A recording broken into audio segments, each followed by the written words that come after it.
함께 읽을 말씀은 잠언 16장 5절에서 7절입니다. 무릇 마음이 교만한 자를 여호와께서 미워하시나니 피차 손을 잡을지라도 벌을 면하지 못하리라. 인자와 진리로 인하여 죄악이 속하게 되고 여호와를 경외함으로 말미암아 악에서 떠나게 되느니라. 사람의 행위가 여호와를 기쁘시게 하면 그 사람의 원수라도 그와 더불어 화목하게 하시느니라. 아멘.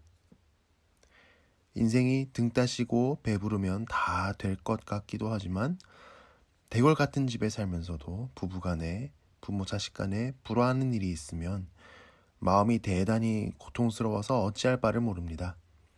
그 정도가 지독하게 심하면 생지옥이 따로 없을 지경입니다. 사람과 불화하는 일이 있어도 그러한데 하나님과 불화하면 어떻겠습니까? 복도 받지를 못하고 마음도 늘 심란합니다. 그렇다면 하나님과 우리가 불화하게 되는 가장 큰 원인은 무엇일까요? 5절이 그것을 알려줍니다. 5절입니다. 무릇 마음이 교만한 자를 여호와께서 미워하시나니 피차 손을 잡을지라도 벌을 면하지 못하리라. 우리말 성경은 무릇 마음이 교만한 자를 여호와께서 미워하시니 라고 해서 많은 미워하시는 것 중에 교만도 미워하시는구나 생각할 수 있습니다. 그런데 히브리 성경을 보니까 여호와가 혐오하시는 것은 모든 마음의 교만이다 라고 되어 있습니다.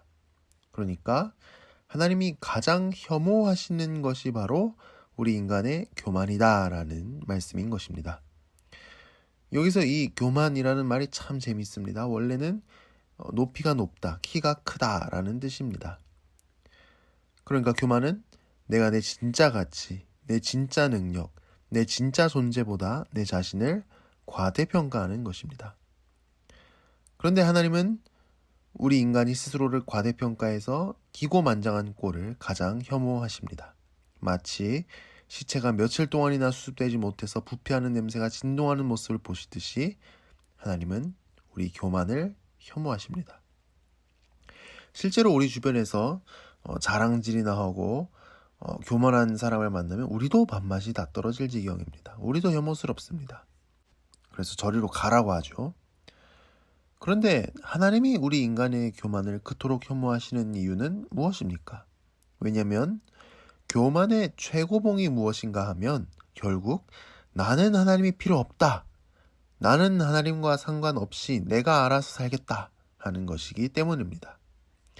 내가 이렇게 돈이 많은데, 내가 이렇게 높은 자리에 올랐는데, 내가 이렇게 전도 유망한데, 내가 이렇게 건강한데, 내가 이렇게 잘났는데 내가 왜 하나님이 필요하냐 하면서 하나님과 상관없이 내 알아서 살겠다고 합니다. 심지어 이렇게 잘난 거 하나 없어도 나는 끝내 하나님은 안 믿겠다. 내 인생은 내 것이다 하면서 교만 덩어리로 삽니다. 하나님이 그 교만을 혐오하십니다.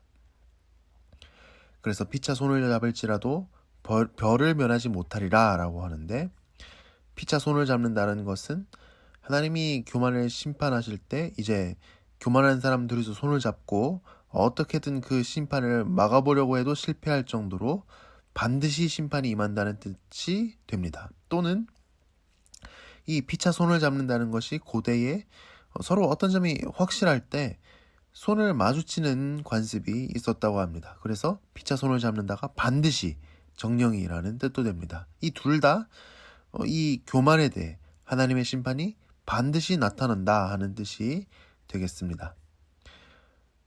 우리가 하나님을 믿는다고 하면서 어느새 교만이 우리 속을 틈타지는 않았습니까? 말로는 아니지만 마음으로 행동으로 하나님 없이도 살 수 있다고 여기지 않았습니까? 하나님을 믿기 때문에 겸손할 수 있다면 그것이야말로 정말 복된 것입니다. 교만은 우리가 하나님과 불화하게 합니다. 그런데 또 우리가 하나님과 불화하게 하는 것이 있으니 바로 죄입니다. 죄를 지으면 우리는 하나님이 나를 싫어하신다는 걸 마음으로 벌써 느낍니다. 이 죄로 인한 하나님과의 불화 어떻게 해결해야 할까요? 물론 회개해야 합니다. 그런데 구체적으로 죄를 회개한다는 것이 어떤 것인지 6절이 이야기합니다. 인자와 진리로 인하여 죄악이 속하게 되고 여호와를 경외함으로 말미암아 악에서 떠나게 되느니라.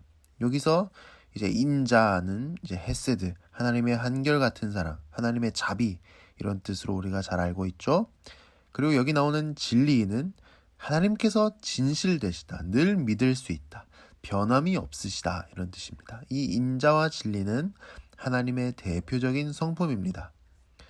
그런데 이 6절에서 인자와 진리는 우리 사람이 하나님을 닮아서 이런 인자와 진리를 베풀어야 한다는 뜻입니다.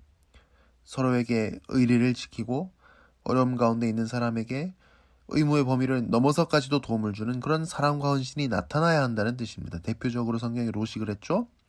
그러니까 이제는 죄에서 돌이켜서 이웃 사랑의 열매를 맺어야 한다고 말씀하는 것입니다. 그게 회개, 진정한 돌이킴이지요. 그리고 6절 하반절을 보면 하나님을 경외함으로써, 하나님을 두려워함으로써, 하나님이 늘 나와 함께 계신다는 그 인식 가운데 살아감으로써 앞으로의 악을 피할 수 있다고 말씀합니다. 여기까지 나아가는 것이 회개이며 하나님과의 불화를 해결하는 길입니다. 오늘 하루 내가 하나님 닮은 인자와 진리를 베풀어야 할 사람은 누구입니까? 하나님을 잊고 살거나 죄를 짓기 위해 의도적으로 하나님을 잠시 덮어두지는 않았습니까? 오늘 말씀 6절이 하나님과의 화목을 이야기한다면 오늘 말씀 7절은 사람과의 화목을 누리게 되는 아주 놀라운 방법을 소개합니다. 우리 7절을 읽어볼까요? 사람의 행위가 여호와를 기쁘시게 하면 그 사람의 원수라도 그와 더불어 화목하게 하시느니라. 우리가 하나님 말씀에 따라 살 때 하나님이 우리를 기뻐하시고 우리와 함께 있기를 원하시고 우리에게 복 주기를 원하시는데 그 복이 무엇인가 하면 원수까지도 그와 더불어 화목하게 되는 복입니다. 화목함의 복을 우리가 누리게 되는 것입니다. 이 화목하게 된다는 것이 정말 쉽지가 않습니다. 그런데 하나님이 이 복을 우리에게 주십니다. 우리는 하나님과 사람과 영영 불화 속에 지낼 수도 있지만 관계를 회복하고 화목함 속에 지낼 수도 있습니다. 관계 회복의 길이 오늘 말씀 속에 있습니다. 인자와 진리로 여호와를 경외함으로 모든 죄를 다 이기고 하나님 뜻에 순종해서 원수라도 화목하게 되는 그런 놀라운 축복이 우리 모두에게 있기를 축복합니다. 기도하도록 하겠습니다. 하나님 아버지, 우리는 오늘도 깨어진 관계, 망가진 관계 때문에 애통해야 합니다. 하나님 앞에 교만함을 버리게 하시고 겸손함을 되찾는 복이 우리 모두에게 임하게 하여 주옵소서. 누군가에게 죄를 짓는 것이 아니라 인자와 진실을 행하는 우리가 되게 하시며 하나님을 경외함으로써 우리가 쉽사리 빠지는 죄의 유혹을 물리치게 하옵소서. 우리는 회복되기를 간절히 구하는 관계들이 있습니다. 하나님께서 우리의 깨어진 관계들, 망가진 관계들이 회복되게 하시는, 화목함을 이루게 하시는 그런 복을 우리에게 내려주시옵소서. 그래서 우리가 불화가 아니라 화목함 속에 살아가게 하여 주옵소서. 오늘 하루 우리에게 필요한 모든 은총을 내려주시오며 오늘 아침 우리가 아뢰는 모든 기도 제목에도 성실하게 응답하여 주옵소서. 예수님 이름으로 기도합니다. 아멘.